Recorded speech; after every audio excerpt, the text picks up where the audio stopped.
Hey, what's up, guys? I hope everybody's doing well today. Today, I want to discuss the crucifixion of Christ and how that ties in with like the Roman government and the Jewish government that existed at the time and the accusations against him. So, why did the Jews want to crucify Christ? Well, according to them, he was breaking their law by claiming he was being the Son of God. Now, their law has plenty of provisions for punishing people who break their law, and the way that happens is with two or three witnesses. The challenge that they had with Christ is they didn't have two or three witnesses. They had multiple witnesses whose testimonies didn't coincide. So, as you know, like in a court, that's not going to hold up. Um, but they didn't have multiple people stating that he was breaking the law, so they didn't have a means to punish him. Even when they were about to hand him over to the Romans, they said something to the effect of, why do we need more witnesses? You guys have heard it out of his own mouth. He said he's the Son of God. So that is why they were not able to punish him under the Jewish law. Now, why did they even care? Christ's presence represented a reordering of the priesthood. So the Levitical priesthood goes away, and the new high priest, according to all the prophecy, comes in. Well, their entire governmental structure under the Roman government was based on the Levitical priests being the governing body of the Jews. So as soon as Christ becomes the new high priest, all the power from those high priests, Caiaphas and his gang of guys, that basically goes away. So they didn't want to lose that power.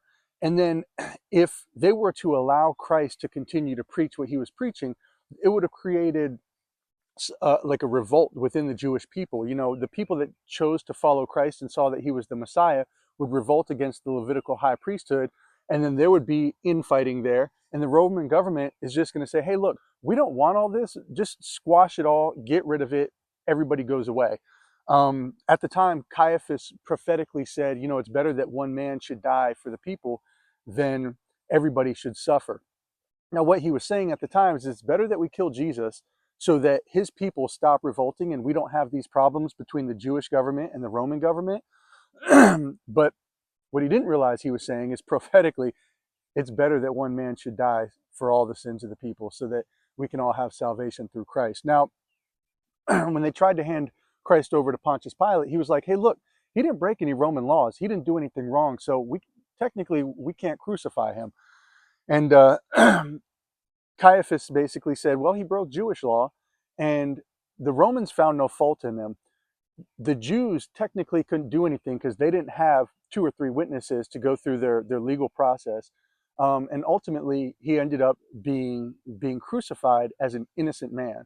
And that's very significant. All of the sacrifice that took place in the Old Testament, to include the Passover lamb, which Christ is our Passover lamb, it was a perfect, blameless, spotless animal.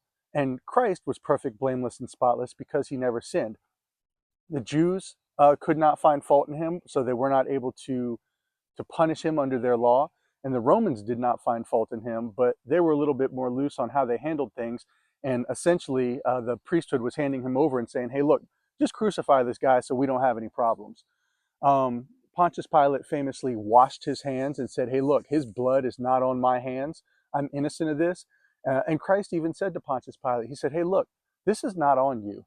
This is on the people who handed me over to you. Because he knew that Pontius Pilate was just an instrument of God, and that this was all part of the process, all part of what had to take place in order for him to die and resurrect and be our Savior. So just adding a little context to that whole process, and coloring it in a little bit, if you will. But if you guys have any questions or comments, or want to add any input, feel free to do so in the comments. And thank you for your time.